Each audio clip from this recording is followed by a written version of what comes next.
চট্টগ্রাম নগরের হালিশহর নয়াবাজার বিশ্ব রোড মোড়ে ছেলেকে সঙ্গে নিয়ে দলীয় সমাবেশ ও র্যালি করেছেন বিএনপির ভাইস চেয়ারম্যান আব্দুল্লাহ আল নোমান।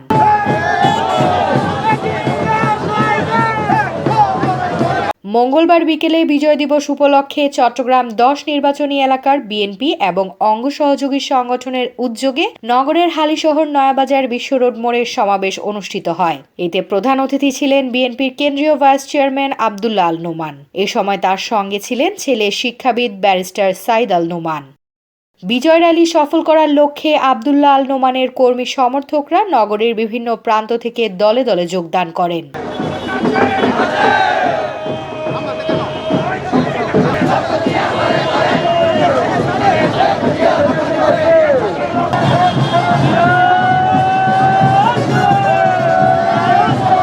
সমাবেশে আব্দুল্লাহ আল নোমান বলেন, অন্তর্বর্তী সরকারের সংস্কার কার্যক্রম শুরু করেছে, আমরা সাধুবাদ জানাই। তবে সংস্কার কার্যক্রম হতে হবে দ্রুত গতিতে। অতি দ্রুত সংস্কার কাজ শেষ করে নির্বাচনের রোডম্যাপ ঘোষণা করতে হবে। নির্বাচিত রাজনৈতিক সরকার ছাড়া দেশে স্থিতিশীলতা আসবে না, কারণ জনগণের কাছে নির্বাচিত সরকারের জবাবদিহিতা রয়েছে। তিনি আরও বলেন, শহীদ জিয়া স্বাধীনতার ঘোষক হলেও মুক্তিযুদ্ধের চেতনার কথা বলে কোনো রাজনৈতিক সুবিধা গ্রহণ করেননি।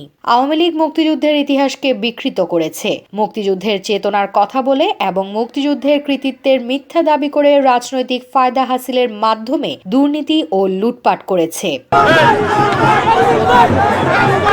Desk news, newsday 24।